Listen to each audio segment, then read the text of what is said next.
It is day 2 of the Sean Diddy Combs federal trial. Combs' ex-girlfriend, Cassie Ventura, she is one of Combs' many accusers, testifying as a central witness. Is she ready? Very ready and confident. Thank you. Among other things, the singer is expected to address the 2016 video of Combs attacking her in a hotel when she was his girlfriend. They called him a music mogul, a kingmaker, the ultimate success story in hip-hop. But yesterday, as Cassie Ventura took the stand in court, that carefully crafted image crumbled right before our eyes. Diddy's face turned pale as his ex-girlfriend detailed incidents so disturbing that even the most seasoned courtroom reporters were left speechless. The man who once controlled an empire couldn't control his reactions as Cassie revealed everything, and we mean everything, about what allegedly happened behind closed doors.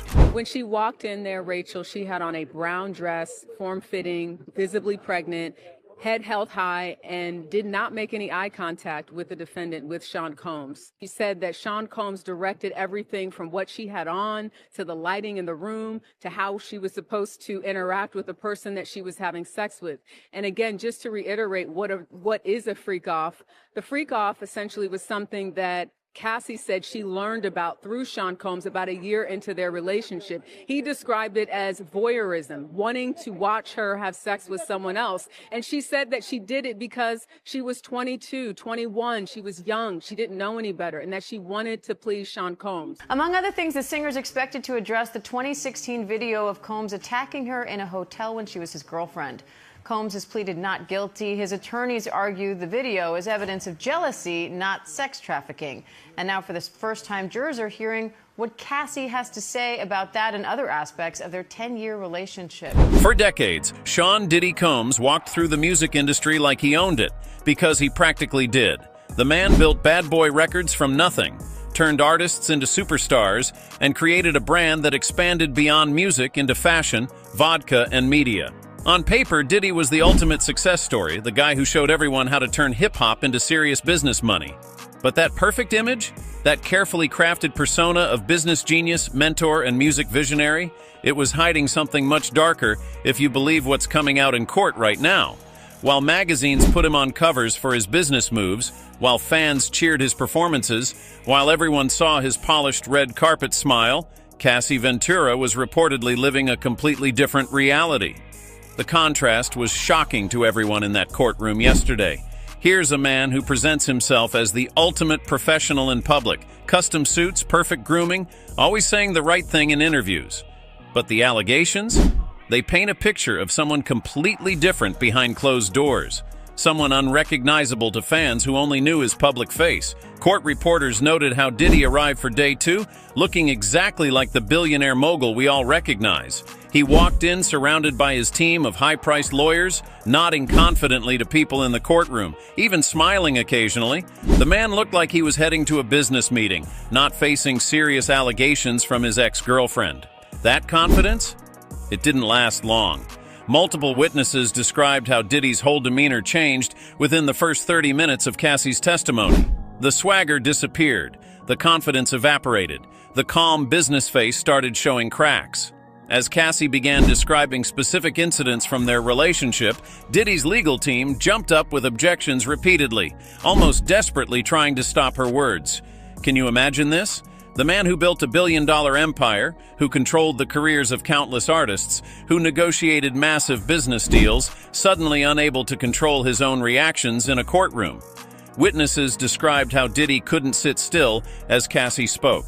The power dynamic had completely flipped. When Cassie actually took the stand, people in the courtroom couldn't take their eyes off Diddy. His face reportedly drained of color, like someone had pulled a plug. He started fidgeting with his tie, then his cufflinks, then just his hands. At one point, court observers noticed him frantically writing notes and passing them to his lawyers. The notes came so fast that one of his attorneys had to put a hand up to slow him down. One court reporter described it as watching someone realize they've lost control of the narrative for the first time in their life. Another person present said Diddy looked physically ill as Cassie calmly detailed their relationship. A third witness mentioned seeing Diddy close his eyes several times, like he couldn't bear to look at Cassie or hear what she was saying. And this was just the beginning. As Cassie's testimony continued through the afternoon, The courtroom would soon discover exactly why Diddy couldn't keep his cool. The specific allegation she was about to make would send shockwaves through the entire music industry and potentially destroy the legacy Diddy spent decades building. The man who always controlled the story was about to face a version he couldn't edit or produce.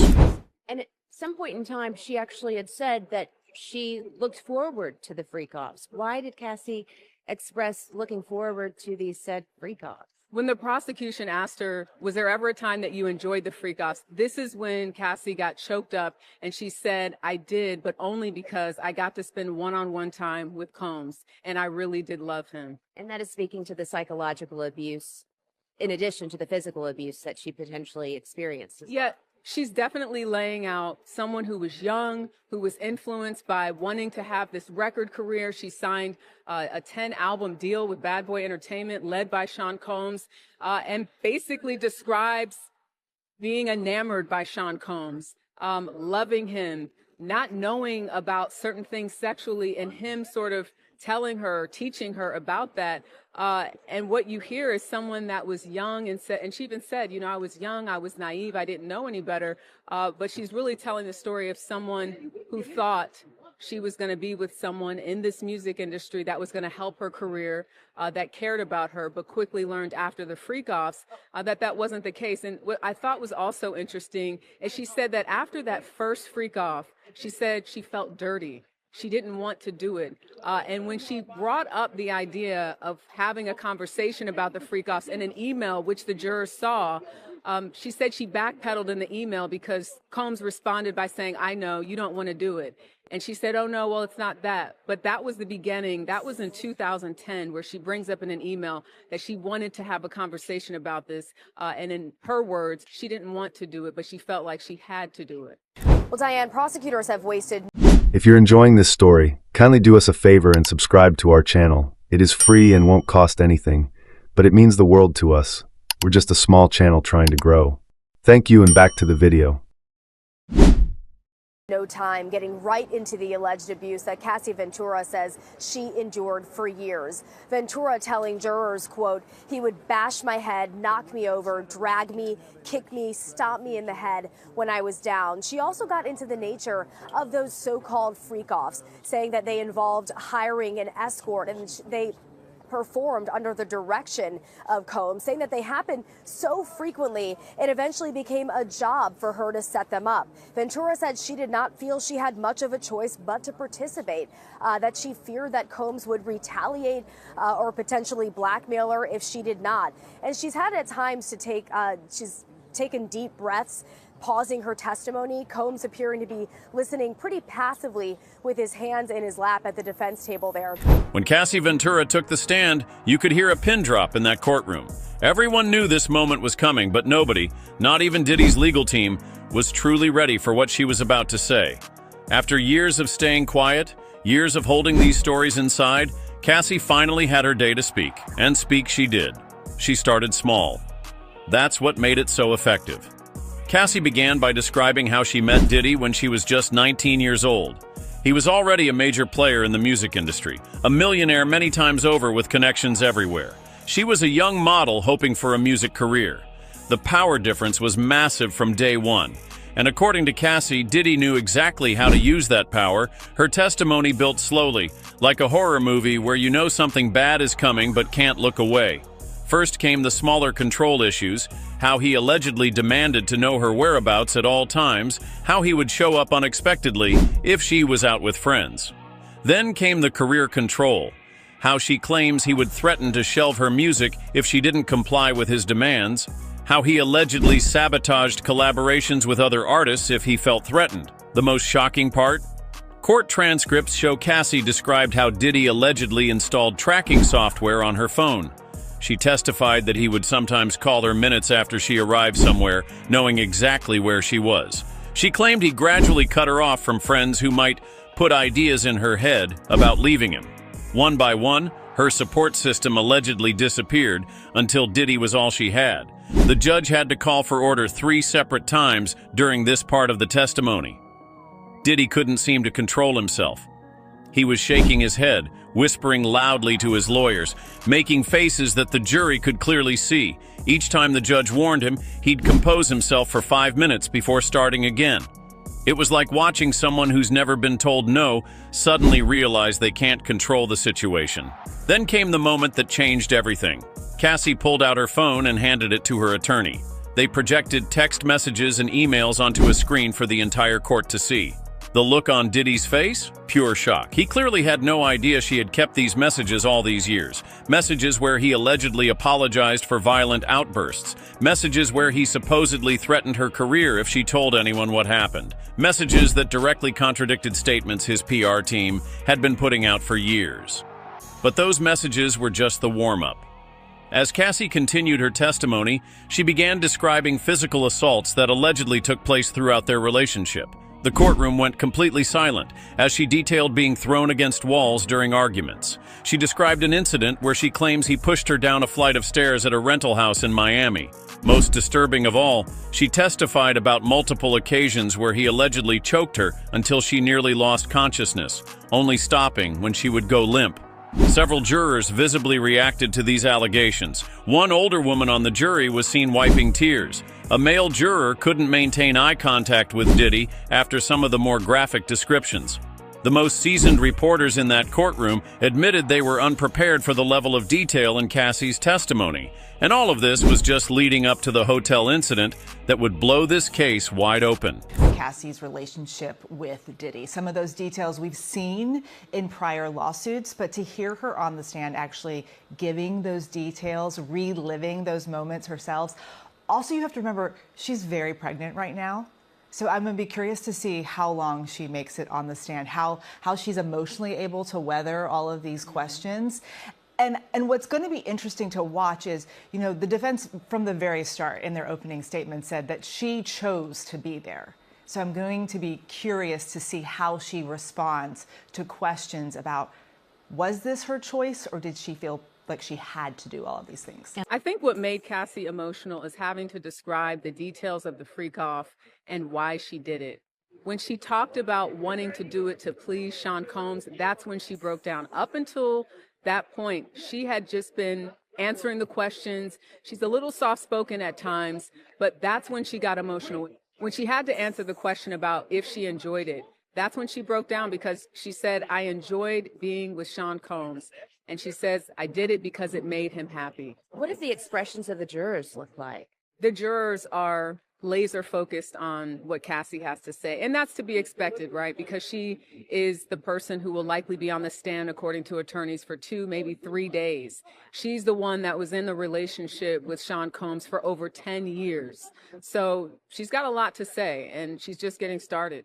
Just how important is Cassie's testimony to the prosecution? I think it really connects the dots, Rachel. When you look at that initial indictment and what's being alleged, she really is the person that has probably the most information about this idea that the prosecution says, which is creating a criminal enterprise for Sean Combs' sexual desires.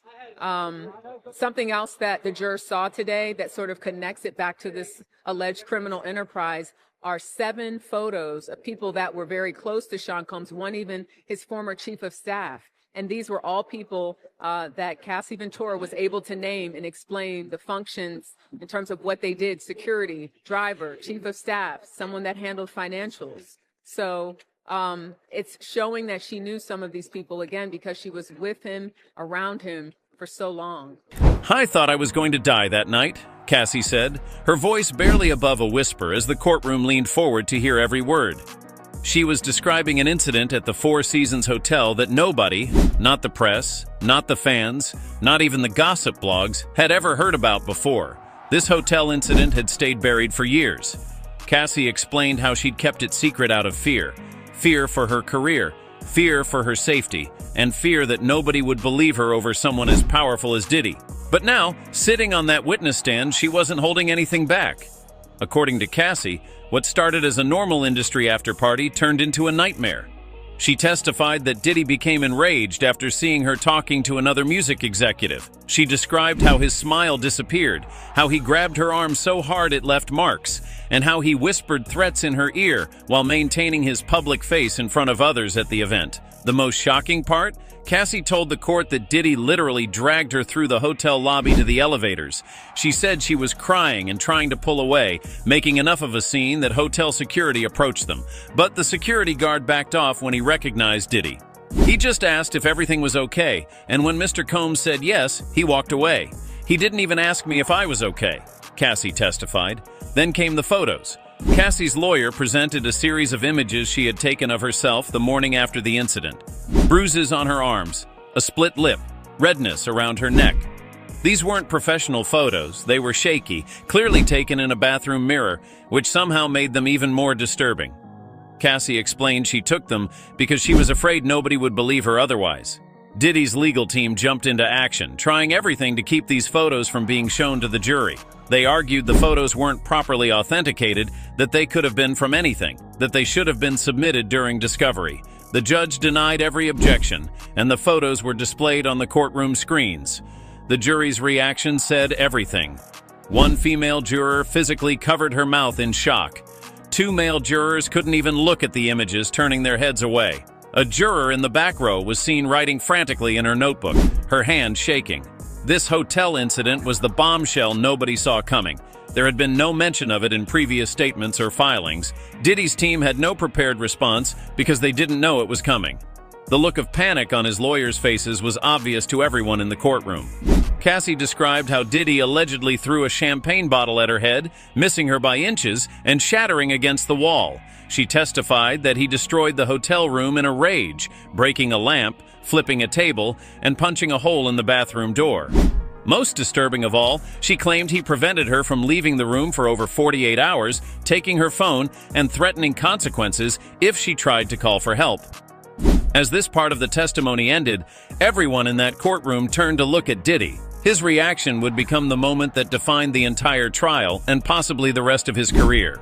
I think what the defense is going to say is that this wasn't blackmail, this was not coercion, this was consensual. We know that Cassie started out with Sean Combs as an early person, with someone who is trying to get her career started, and he was going to help her. That's what the defense is going to say, that she was starting out and wanted someone to support her. They did their first record deal together. That's something I think the defense is going to focus on, and had it not been for Sean Combs, she wouldn't be where she is right now. The prosecution obviously is saying he was in control. It may have started out as a consensual. It may have started out with her being excited about seeing him, but ultimately he took control of that relationship. He took control of her career. This is their key witness, and she's on that stand trying to explain all of the charges that the prosecution wants to hit home with that jury. No, there was a moment early on when Cassie mentioned Dallas Austin, who she called a friend who's a producer. So I don't know if that's someone that we're going to hear from.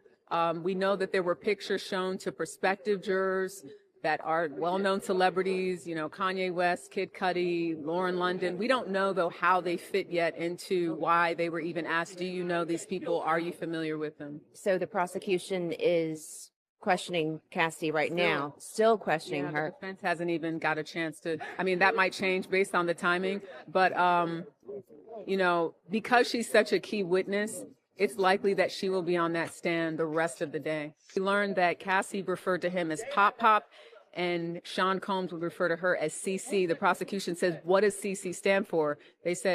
She said Cassie Combs. What kind of witness is Cassie coming off as to the jurors? I think naturally when you look at her visually, people see that she's pregnant and looking like she's due any day now. So they might, you know, have empathy, sympathy for her in that way, but we don't really know. We know that they've been instructed to be fair and impartial. As to what type of witness she's coming off as, she's describing someone that she was, someone she said that was trying to figure out who she was at that time and who she was allowed to be. Now you're looking at somebody that's almost 40 years old, totally different person, but even in describing what was going on at her at that time, taking drugs, trying to please Sean Combs, she's really just sort of laying out the case for her not having a lot of control. So I think that's the takeaway. This is someone who is making it very clear that at that particular time in her life, she says she did not have any control really over what she wore, what she did, who she was having sex with. She's a different person now, but I think when she talks about those details and even reflecting on them for herself, as we saw today, she broke down in that courtroom. It was the moment nobody in that courtroom will ever forget. Diddy, the man who built an empire on his ability to stay cool under pressure, completely lost it right in front of everyone. The facade cracked, then shattered, and what was underneath wasn't pretty. You have to understand, this is a guy who spent decades perfecting his public image. The smooth-talking businessman, the calm, collected mogul, the man who never lets you see him sweat. But as Cassie's testimony reached its most damaging points, that carefully maintained mask started slipping. Court reporters who've covered hundreds of celebrity cases said they'd never seen anything like it. Diddy literally transformed before their eyes, from the confident industry titan who walked in that morning to a man who looked cornered and desperate as the afternoon wore on. With each new allegation Cassie made, he seemed to physically shrink in his chair. His legal team was working overtime. I heard from someone who was sitting right behind them that Diddy's main attorney kept putting his hand on Diddy's arm, trying to calm him down. At one point, one of the lawyers actually passed him a note that reportedly said "Stay calm" in all capital letters, but it wasn't working. Things got so bad that Diddy slammed his hand down on the table when Cassie described an incident at his Hampton house. He hit it so hard that the sound echoed through the courtroom. The judge immediately stopped proceedings and warned him, "Mr. Combs, if you can't control yourself, I will have you removed from this courtroom." For a moment, it looked like he might actually get thrown out of his own trial. Throughout Cassie's testimony, witnesses saw Diddy constantly shaking his head and mouthing, "That's not true," whenever she described something particularly damaging. It was like he forgot there was a jury watching his every reaction. One courtroom observer said it looked like a man who had never been called out before, suddenly realizing he couldn't control the narrative. The power shift in that room was incredible. For their entire relationship, Diddy allegedly controlled everything about Cassie's life. Now she was speaking her truth, and he couldn't stop her. He couldn't cut her mic. He couldn't have security remove her. He couldn't spin it through his PR team. He just had to sit there and take it. But the real breaking point came when Cassie started talking about threats. She testified that Diddy had allegedly threatened her family if she ever spoke about what happened between them, and then came the bombshell nobody saw coming. She had recordings. Actual audio recordings of his voice making these threats that her lawyer played for the court. That's when Diddy completely lost it. He shot up from his chair and shouted directly at Cassie, "You know that's not how it happened."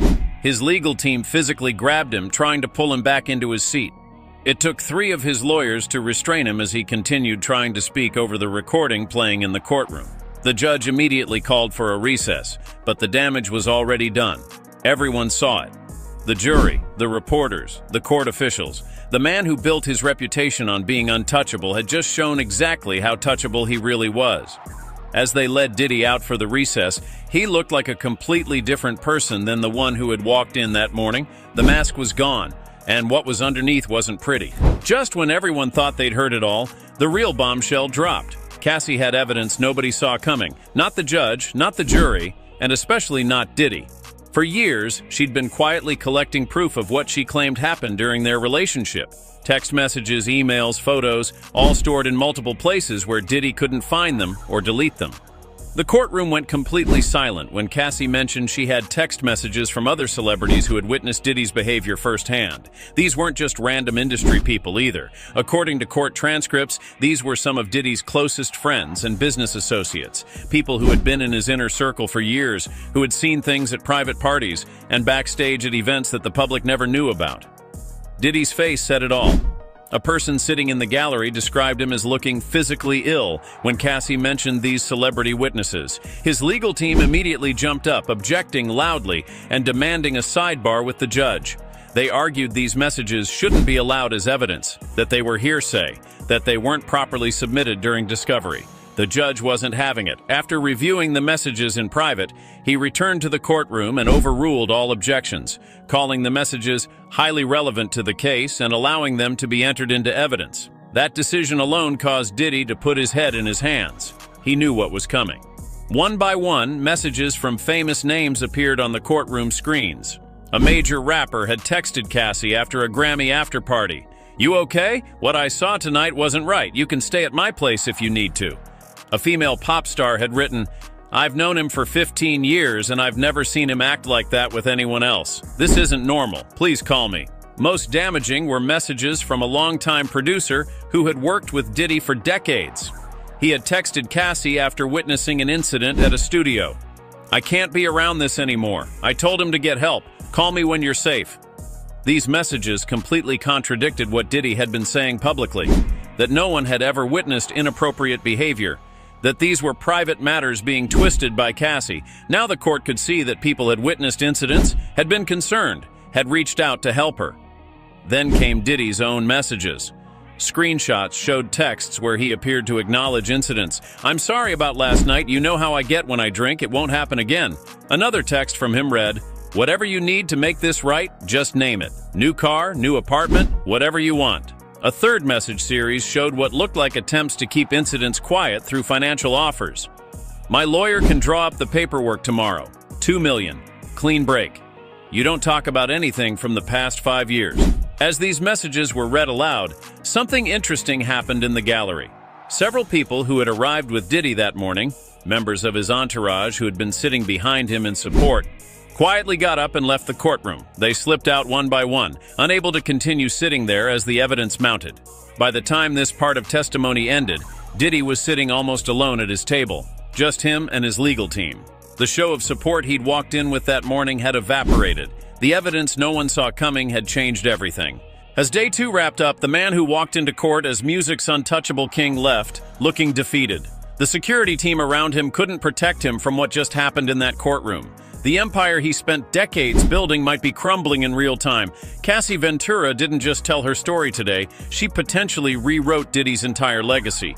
The evidence, the testimony, the recordings, it all painted a picture nobody can unsee. The question isn't whether Diddy can win this case anymore. It's whether his reputation can ever recover from what the world heard in that courtroom today.